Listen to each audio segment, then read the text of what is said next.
E hoje o programa Mulher.com toca num tema que no mês de março ele é muito falado pela mídia por conta do cromossoma 21, até a celebração, conscientização, orientação que acontecem de maneira mais ampla na mídia, principalmente no dia 21 de março. Mas é um tema que tem que ser falado todos os meses, tem que ser esclarecido, para as pessoas saberem que elas não estão sozinhas, tem ajuda. É por isso que hoje o programa Mulher.com recebe aqui com muito carinho a Mônica Xavier, que já esteve conosco. Obrigada, Mônica. Obrigada, Rita. E também a Marilice Chacon, que está aqui conosco. Obrigada, Marilice, por estar conosco. Nossa, é um orgulho estar aqui. Quando a gente fala, eu falei do cromossoma 21, mas as pessoas conhecem mais como síndrome de Down. E é interessante porque você fundou um instituto, que é o Instituto Empatiai, é assim que se fala. É assim que se fala. Justamente com essa vertente de ajuda às pessoas, mães principalmente atípicas, que têm os seus filhos com síndrome de Down, com o diagnóstico de síndrome de Down. Como que você pensou nesse instituto? Como você pensou, eu vou ajudar as outras mães, eu quero colocar a mão na massa, eu quero colocar o coração também. Conta para nós. Rita, quando meus filhos nasceram, eu tenho 3 meninos prematuros.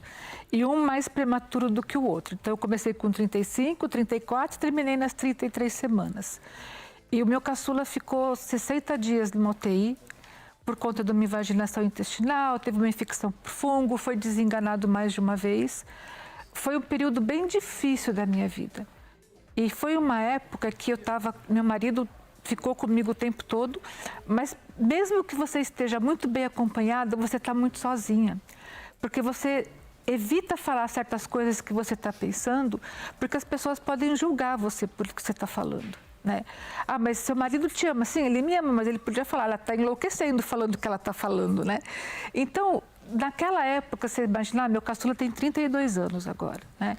Então, não tinha Orkut, não tinha WhatsApp, não tinha nada. Então, como é que a mãe vai dar conta do que ela está sentindo, do que ela está pensando, sem poder falar o que realmente está no seu coração para não chocar as pessoas? Porque eu pensei coisas muito doidas, né? Eu questionei muito Deus, eu briguei muito com ele, né? Porque que um menino tão pequeno, um nenenzinho, gente, ele cabia assim, metade do meu braço, precisava passar por tanta coisa, né? E são os mistérios que Deus tem para a nossa vida, né? E eu saí daquele hospital com meu coração assim, eu preciso fazer alguma coisa pelas mães de UTI, porque o lugar é muito insalubre. Ser mãe de UTI é muito difícil, né? Só que os meninos cresceram, eu fui mãe, e depois, quando eu tinha 45 anos, eu fui trabalhar numa ONG. E ali nasceu uma menininha com Down. E aí, aquele nascimento trouxe de volta todo o meu sentimento de 30 anos atrás, de como foi difícil, de como eu questionava, de como eu chorava e de como as pessoas falavam, mas você está chorando porque está no melhor hospital do Brasil, você não precisa estar chorando. Como se fosse uma coisa, né, 1, 2, feijão com arroz. Não é assim que a vida funciona, né? E aí eu fui estudar e eu fui pesquisar sobre essa questão do acolhimento. E enquanto eu desenvolvi o projeto, eu chorei várias vezes e muito, porque eu estava trabalhando a minha dor. Então, acho que dependendo daquilo que a gente vai fazer, das pessoas que a gente encontra, são pessoas feridas cuidando de outras pessoas que estão feridas, né? Então, quando eu entendi isso, que foi tão difícil naquele tempo, porque eu posso fazer a diferença na vida das mulheres hoje, aí tudo faz sentido, né? Mas a gente quer que o sentido aconteça de hoje para amanhã. E não é assim, de hoje para amanhã, que as coisas funcionam, né? E nos tempos atuais, com o advento da internet, o que você não tinha na época, nem para pesquisar alguma coisa que pudesse te ajudar, hoje as mães têm essa informação um pouco mais rápido. Mas mesmo assim, elas estão sozinhas. Você deu um exemplo que as pessoas não entendiam. Ah, mas está no melhor hospital, vai chorar para quê? Eu vou fazer uma pergunta para você. Você já bateu o dedinho, dedinho no canto de um móvel alguma vez? Cada um sente a sua dor. Mas imagine você batendo um dedinho com toda a força num móvel e a pessoa fala para você, ah, mas você tem dedinho, agradece a Deus. Mas ela não consegue medir o tamanho da sua dor. Minha tia Geralda falava assim: coração é terra que ninguém pisa. Então, que a partir do exemplo, do testemunho da Mônica hoje, a gente entenda e aprenda a respeitar a dor do outro. Entender que se aquela pessoa está falando aquilo, pode ser insano, mas se ela está falando aquilo sobre a dor que ela está sentindo, que no mínimo a gente aprenda a respeitar. Porque aquela dor, o tamanho dela e a intensidade, só ela vai saber o quanto foi. Foi isso que você viveu. Nossa, perfeito, Rita, perfeito. Né? E realmente, o coração é terra que não se pisa. Né? Então, quando a gente tem os cursos de capacitação para acolhimento, uma das coisas que eu falo para as pessoas que estão lá é que a gente está lidando com esperança. E você não pode brincar com a esperança das pessoas. Verdade. Esperança é sagrado. Você tem que tirar os sapatos para entrar na vida daquela pessoa para poder dar esperança para ela. Né? E as mães sentem muita dor, as mães querem questionar muito, porque ninguém está preparado para gestar um bebê que vai nascer com deficiência. Por mais que você ouça todo mundo por aí dizendo: ah, mas é um presente, ah, nasceu uma criança, vamos festejar, vamos ficar alegres. Lá dentro, lá no fundo, está doendo muito. E ela está se questionando: por que comigo? O que foi que eu fiz? Deus me abandonou. Então, são dores que a gente realmente escuta, a gente valida, porque naquele momento está doendo muito, a gente não emite nenhum juízo de valor, porque aquilo é verdade naquele momento. Aquela dor, ela é muito séria, e ela precisa ser trabalhada, ela é real, ela é real. Então, é uma forma de transformar aquele nascimento. Né? A gente tinha um slogan um tempo atrás, que era transformar o momento do nascer para reescrever histórias. Então, eu preciso transformar a dor daquela mãe, conversar com ela, escutá-la. Na verdade, ela vai falar muito mais do que eu falo, né? Para que ela ressignifique aquele nascimento daquele bebê. E aí aquele bebê vai nascer com esperança de desenvolvimento, esperança de futuro. Se ela não puder fazer isso, a maternidade dela com aquela criança vai ser muito difícil. Vai ser um peso. Vai ser um peso. Vai ser um E muitas vezes é um peso difícil de carregar, porque ela não entende, não aceita, e a criança no crescimento dela também vai deixar de aprender, de crescer, de desenvolver, porque vai faltar esse cadinho de amor a mais que vai ser necessário. É verdade. Então, a mãe precisa ser amada para que esse amor recebido também possa ser transferido. Eu vou só passar um pouquinho a palavra para a Marilice, porque quando a gente ouve a Mônica, aquilo toca o coração da gente. Muito. Muito. Toca, não tem como. Com você, o que te fez fazer parte do Instituto, buscar o Instituto, ou mesmo na sua vida? Então, eu também, quando minha filha nasceu, também não tínhamos internet, não tinha tanta informação. E assim, é uma coisa que a gente fala, o filho com deficiência é um investimento inverso que a gente tem que fazer. Então, a infância, você tem que, no máximo, dedicar o máximo de terapias. O que você puder fazer na infância, eu falo que o valor de uma faculdade você vai gastar na infância de uma pessoa com deficiência. Então você corre a infância inteira para fazer esse investimento. Quem tem, claro, possibilidades. Tem mães, infelizmente, no nosso país que não tem essa condição, mas quem tem que fazer, né? Porque é um inverso, é um investimento inverso. Seu filho pode chegar na faculdade? Pode chegar, mas investe na infância. Então, eu investi tudo que eu pude na infância. Só que ela chegou na adolescência.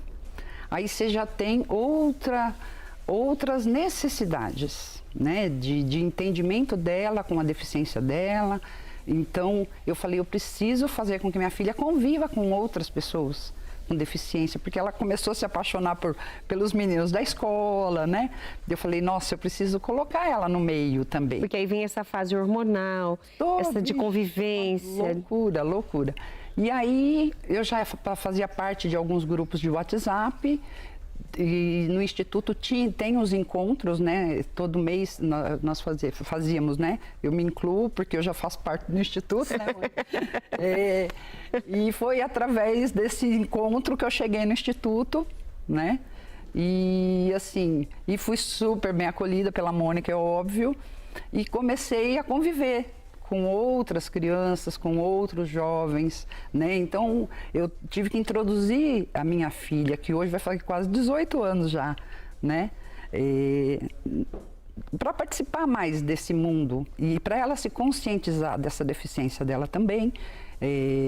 Então, aí a Mônica me chamou para participar com ela do Instituto. E é uma bandeira que a gente levanta, né? Da inclusão, Então, eu me senti muito, assim, eu falei, nossa, é um propósito que é meu também, né? Então... E o que eu acho legal, Marilice, é que você descobriu que você não está sozinha. Não. A Mônica, ao longo do desenvolvimento dos filhos e mesmo dessa nova consciência em querer ajudar, você também sabe que não está sozinha e você não está deixando as mães sozinhas. Então, nós vamos continuar esse tema. Fica conosco, porque vamos somente para o intervalo e a gente volta já. Continuar aqui o nosso momento aprendendo com as nossas convidadas de hoje sobre essa rede de apoio necessária para as mães atípicas, mães de crianças, principalmente, que é o tema de hoje, com síndrome de Down. Então, mãe, você não está sozinha. Manda um beijo para a Lau, manda um beijo para a Rosa. Vocês sabem, né? A Lau tem um bebê, né? A Rosa já tem uma mulher adulta. E vocês sabem todas as dores que vocês já viveram. Então, sintam-se amadas e apoiadas aqui, ok? E as nossas convidadas de hoje, tanto a Marilice quanto a Mônica, que é ao meu lado, têm essas experiências. Quer dizer, o que vocês colocaram hoje aqui, em por que o Instituto foi fundado, né, e as pessoas que a Mônica está buscando, né, como você fez com a Marilice, vem para cá. Isso ajuda outras mulheres, porque a proposta do Instituto é essa. E você falou sobre formação também. Agora, até chegarmos aí, que é o trabalho do Instituto, eu gostaria que você nos falasse como preparar uma mãe para um diagnóstico como esse. Existe essa possibilidade? Os médicos estão preparados para dar essa notícia para as mães, para os pais? Como que funciona essa comunicação? Rita, é incrível porque a gente está no século XXI e a notícia ainda é dada como era dada no século XV. Então, sem nenhum tato, sem nenhum cuidado.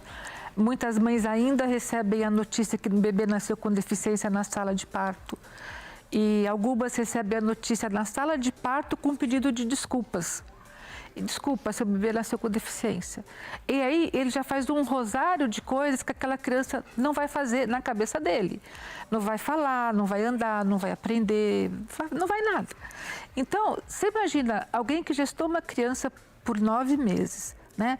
Vai dar à luz e alguém fala sinto muito para ela e vai embora e deixa ela na sala de recuperação do parto sozinha, com tudo aquilo pensando, todos aqueles sentimentos esquisitos que ela está pensando.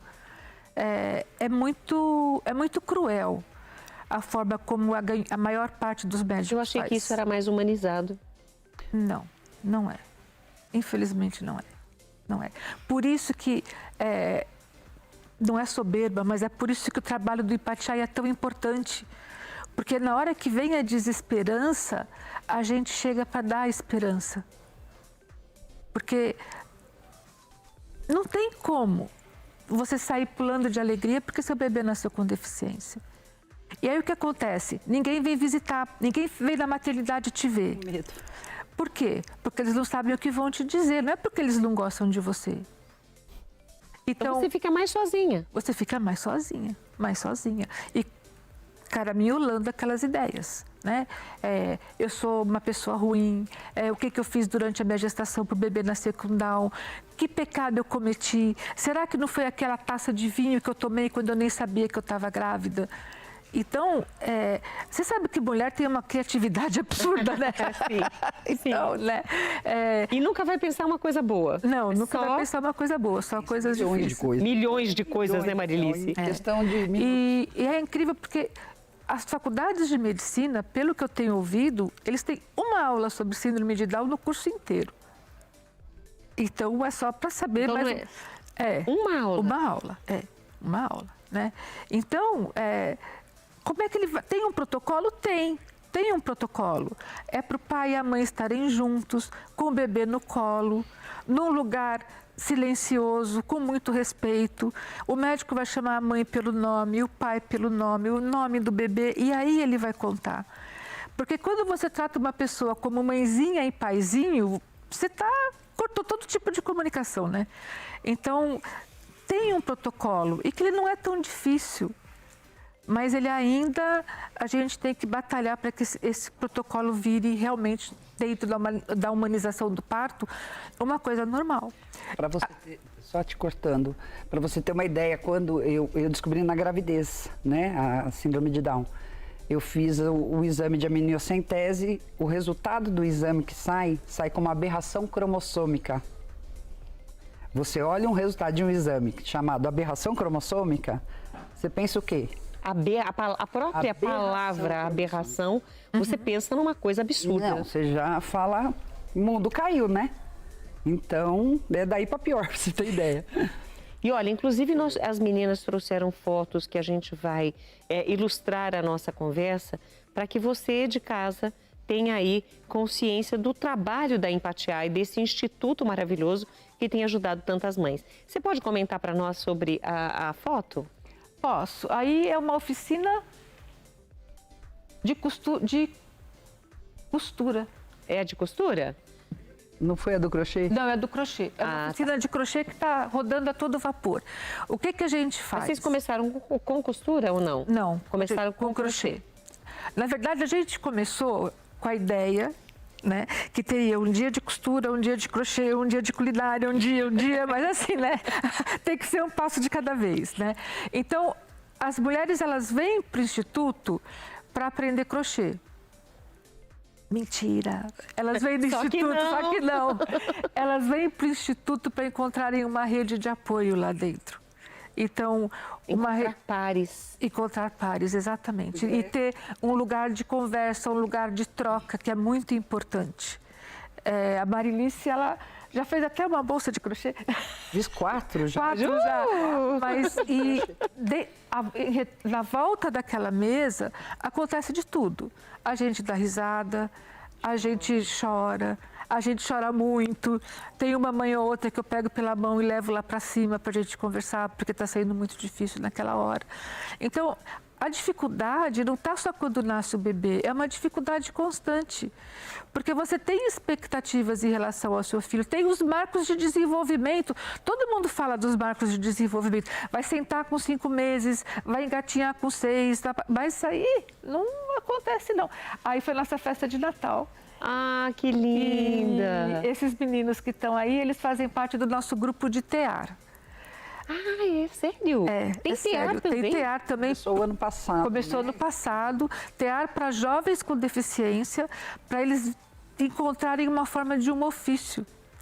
Porque o que acontece? Em algumas instituições que não têm nem a questão financeira resolvida, os jovens vão para lá e eles ficam lá.